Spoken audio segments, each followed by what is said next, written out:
Hello friends, welcome to our channel. இந்த வீடியோல கொண்டக்கடலை வச்சு ஒரு குழம்பு எப்படி ஈஸியா செய்யறதுங்கறது பார்க்கலாம். சப்பாத்தி பூரிக்கு தோசை இட்லிக்கு இது மாதிரி குழம்பு செஞ்சு பாருங்க. கண்டிப்பா திரும்ப இந்த மெத்தட்ல செய்வீங்க. அந்த அளவுக்கு டேஸ்டா இருக்கும். சிம்பிளா செஞ்சிடலாம். வாங்க எப்படி செய்யறது பார்க்கலாம்.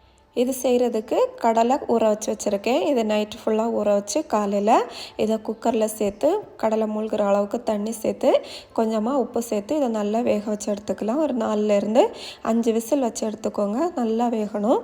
இப்போது இது வந்துட்டுருக்க டைமில் 2 பெரிய வெங்காயம் எடுத்து அதை சின்னதாக கட் பண்ணி அதை ஒரு மிக்ஸி ஜாரில் சேர்த்துருக்கேன். அது கூடவே 3 பூண்டு சேர்த்துருக்கேன். 1/2 டீஸ்பூன் அளவுக்கு சீரகம், 1/2 டீஸ்பூன் சோம்பு, அதாவது பெருஞ்சீரகம் இருக்கு இல்லைங்களா, அது சேர்த்துக்கலாம். அது கூட 5 முந்திரி பருப்பு கேஷ்யூ நட் இருக்கு இல்லைங்களா, அது சேர்த்து 5லேருந்து 6 டீஸ்பூன் அளவுக்கு தேங்காய் துருவல் சேர்த்துக்கலாம்.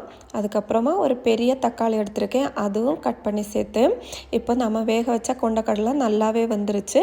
அதிலேருந்து ஒரு 3-4 டீஸ்பூன் அளவுக்கு கொண்டக்கடலையும் சேர்த்து அது கூட கருவேப்பிலை சேர்த்து நல்லா ஃபைன் பேஸ்ட்டாக இது மாதிரி அரைச்சி எடுத்து வச்சுக்கோங்க. இப்போது ஃப்ளேம் ஆன் பண்ணதுக்கப்புறமா ஒரு பேன் வச்சு பேனில் 2 டீஸ்பூன் அளவுக்கு எண்ணெய் சேர்த்துருக்கேன். அது கூட எண்ணெய் நல்லா சூடானதுக்கப்புறமா பட்டை, கிராம்பு, ஏலக்காய், பிரிஞ்சி எல்லாம் சேர்த்து கொஞ்சமாக ஒரு 1/4 டீஸ்பூன் அளவுக்கு பெருஞ்சீரகம் சேர்த்து தாளித்ததுக்கப்புறமா நம்ம அரைச்சி வச்சுருக்குறோம் இல்லைங்களா அந்த விழுது, அது இது கூட சேர்த்து நல்லா கலந்து விட்டுக்கலாம். இது கூட 1/4 கப் அளவுக்கு தண்ணி, அதாவது மிக்ஸி ஜாரை கழுவி சேர்த்துருக்கேன். இதை நல்லா 5லேருந்து 6 நிமிஷம் கொதித்ததுக்கப்புறமா தூள் வகைகள் சேர்த்துக்கோங்க. ஏன்னா நம்ம வெங்காயம் தக்காளி எல்லாமே வதக்காமல் சேர்த்துருக்கோம். அதனால் 5லேருந்து 6 நிமிஷம் நல்லா கொதித்ததுக்கப்புறமா 1/2 டீஸ்பூன் அளவுக்கு மிளகாத்தூள், 1/2 டீஸ்பூன் மல்லித்தூள், 1/2 டீஸ்பூன் மஞ்சத்தூள், 1/2 டீஸ்பூன் சீரகத்தூள் இதுவும் சேர்த்து திரும்ப 3லேருந்து 4 நிமிஷம் நல்லா கொதிக்க வச்சுக்கோங்க.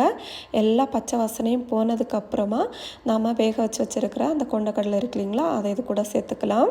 தண்ணியோடு சேர்த்துருக்கேன். இந்த ஸ்டேஜில் உங்களுக்கு தண்ணி தேவைப்பட்டுச்சுன்னா இன்னும் கொஞ்சம் சேர்த்துக்கோங்க. இப்போது உப்பு சேர்த்துக்கோங்க. நம்ம கொண்டக்கடலை வேக வைக்கிறப்போ கொஞ்சமாக உப்பு சேர்த்து தான் வேக வச்சோம். அதனால் பார்த்து கொஞ்சமாக உப்பு சேர்த்து திரும்ப 5லேருந்து 6 நிமிஷம் நல்லா கொதிக்க வச்சுக்கோங்க. பாருங்கள், இப்போ 6 நிமிஷம் ஆயிடுச்சு. கொண்டக்கடலை குழம்பு சூப்பராக ரெடி ஆயிடுச்சு. லாஸ்ட்டாக நம்ம கொத்தமல்லி, கருவேப்பிலை சேர்த்துக்கலாம். லாஸ்ட்டாக இது இறக்குறப்போ 1லேருந்து 2 டீஸ்பூன் அளவுக்கு சீனி, அதாவது நான் ப்ரௌன் சுகர் சேர்த்துருக்கேன்.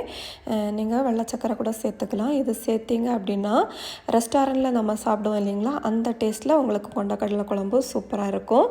இது சேர்க்காமல் சீனி சேர்க்காமல் கூட செய்யலாம். சேர்த்திங்கன்னா டேஸ்ட்டு சூப்பராக இருக்கும். இப்போ ஃப்ளேம் ஆஃப் பண்ணி சர்வ் பண்ணிக்க வேண்டியதான். பாருங்கள், சூப்பராக நம்மளோட கொண்டக்கடலை குழம்பு சூப்பராக ரெடி ஆயிடுச்சு.